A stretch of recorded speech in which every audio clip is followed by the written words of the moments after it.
Yom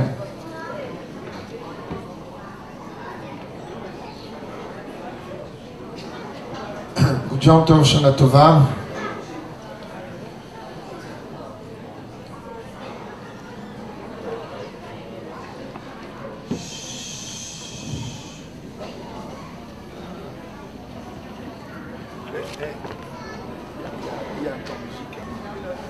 Dans une des sikhot, le rabbi s'est intéressé au Shabbat qui précède Yutet Kislev.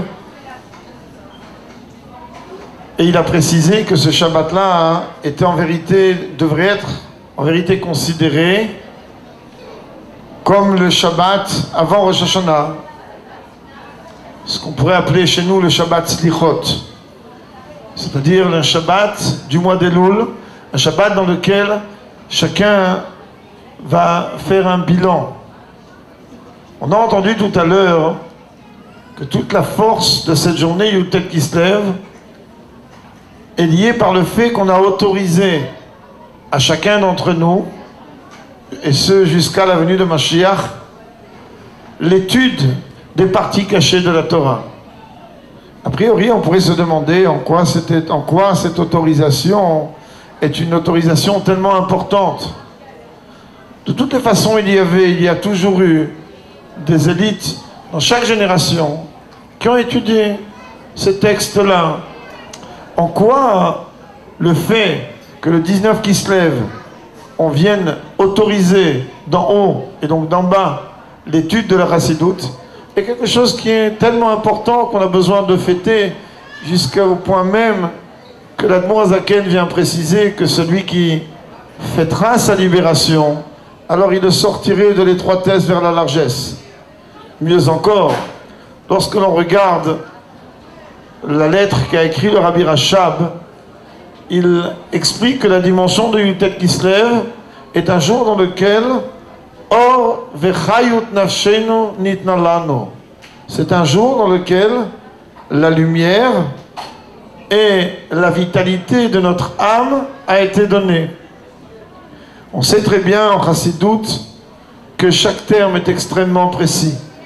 Lorsque l'on parle de lumière, la lumière est quelque chose qui englobe, qui entoure.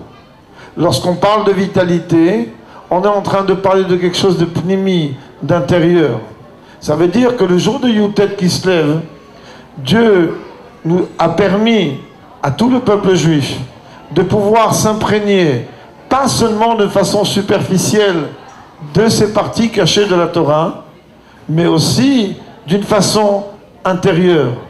Et on sait très très bien que, comme le Rabbi rapporte dans la Yom Yom, lorsqu'il souhaite Shana Tova pour Yutet Kislev, il précise pas seulement dans le sujet de Limoud à Chassidoute, mais aussi dans le sujet de Darkei à Chassidoute. C'est-à-dire que les chemins de la Chassidoute, ce qui veut dire tout simplement la façon de se comporter et de vivre suivant les enseignements de la Chassidoute.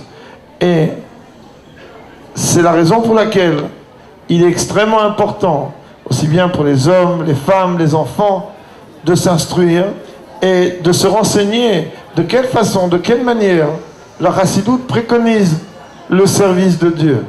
Aujourd'hui, grâce à Dieu, on est plus de 2 siècles et demi après la libération d'Admour Hazaken. Aujourd'hui, on se trouve dans une situation dans laquelle la Chassidoute est d'ores et déjà diffusée dans le monde entier. Vous savez, si je ne me trompe pas de la date, en Tafshin Mem Zayin, en 1987, le Rabbi a dit qu'est-ce qu'on peut faire. Les initiales de cette année-là étaient Tezo Shnat Mashiach, que cette année-là soit l'année de Mashiach. Alors le Rabbi a dit qu'est-ce qu'on peut faire pour activer, pour amener encore plus vite la possibilité de dévoilement de Mashiach. Alors le Rabbi a dit mais certainement que le Baal Shem Tov, certainement que le Maggid, certainement que l'Admour Hazaken, et le Rabbi cite les Rebbeim, ils ont certainement qu'eux ont été voir Mashiach et lui ont demandé mais qu'est-ce que tu attends? Alors le Rabbi dit on va les aider. Comment on va aider les Rebbeim? On va leur donner la possibilité de pouvoir avoir un argument beaucoup plus fort que juste une question qui est posée. Quel est cet argument? Cet argument est, Rabbi a dit, nous allons imprimer dans chaque endroit du monde où se trouvent des juifs un Tanya. Et on ne va pas se contenter de l'imprimer. On va, chaque fois où on a imprimé ce Tanya, nous allons étudier, ne serait-ce que quelques lignes, dans l'endroit où le Tanya a été imprimé. Le Beit Lubavitch à Paris avait, de la même façon qu'il y avait un tank de tefilin, il y avait un tank d'impression. C'est-à-dire un camion dans lequel il y avait une offset, ou je ne sais pas comment ça s'appelle, cette machine, enfin une machine à imprimer. Et ce camion voyageait dans chaque coin et recoin de la France, là où il y avait des familles juives, et des Tanya ont été imprimés, numérotés, des centaines, des milliers de Tanya ont été imprimés à travers le monde. Et même une anecdote que le Rabbi a lui-même ramenée lors du Nidva Hadout, qu'un des Shaliach a dit au Rabbi qu'il a entendu que dans une des îles proches des États-Unis, alors il a entendu que là-bas il y avait un juif. Alors il a demandé au Rabbi, est-ce que on doit quand même aller là-bas imprimer un Tanya, ou tout simplement, étant donné qu'en vérité ce juif est originaire de telle et telle ville aux États-Unis, attendre qu'il réintègre sa ville, ou se contenter tout simplement qu'on ait imprimé le Tanya dans cette ville. Et on n'a pas besoin réellement d'aller faire tout le trajet jusqu'à cet endroit-là pour imprimer un Tanya pour un juif. Et le Rabbi s'est exprimé lors d'une Nidva Hadout. Il a dit, mais dans un Sefer Torah, s'il manque une seule lettre, alors le Sefer Torah n'est pas kasher. Plusieurs fois on l'a répété lors des inaugurations de Sefer Torah, une phrase qui paraît être une blague, mais qui est très loin d'en être une. Un Sefer Torah qui est à 99,99% kasher est un Sefer Torah qui est à 100% pas kasher.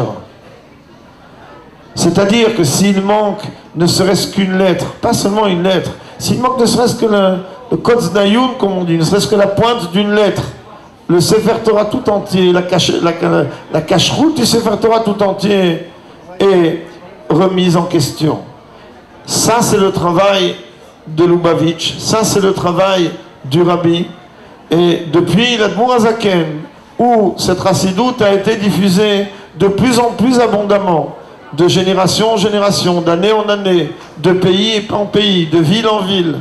Aujourd'hui, tous ensemble, on a la possibilité, on se doit, on a même le devoir de demander à Dieu, et pour utiliser les mots du Rabbi lui-même, d'exiger de Dieu la Géoula véritable et complète, puisque et Matai Katimar, jusqu'à quand cette galoute va être retardée, jusqu'à quand ce galoute va continuer. Baruch Hashem, la chassidoute est diffusée, et elle est diffusée d'une façon abondante. Alors une seule chose il reste, c'est de vivre, de voir de nos yeux le dévoilement du Melech HaMashiach d'une façon immédiate. Et il est clair et net que nous avons un programme ce soir plus ou moins chargé. Il y a des vidéos du Rabbi, celles qu'on a vues, qu'on a eu le mérite de voir lors du Kinus HaShluchim, où nous avons assisté à des témoignages HaShluchim, auquel le Rabbi a dit, vous savez, partout où vous êtes, je suis avec vous et vous ne serez jamais seul. Et c'est une vidéo tout à fait exceptionnelle, émouvante, que l'on verra comme Mouvan après l'intervention des différents rabbanim. En tout cas, je remercie chacun d'être venu. C'est sûr et certain qu'il y a d'autres personnes qui arrivent au fur et à mesure, et que Bezrat Hashem, que le mérite de cette soirée puisse combler chacun parmi vous dans tous vos besoins matériels et spirituels, pour utiliser le langage du Rabbi, spirituel et matériel, l'un inclus dans l'autre et l'autre dans l'un, et de façon à ce que toutes les brachot que chacun peut souhaiter à l'autre puissent s'accomplir, et surtout la bracha essentielle, celle du dévoilement de Mashiach d'une façon immédiate. Merci.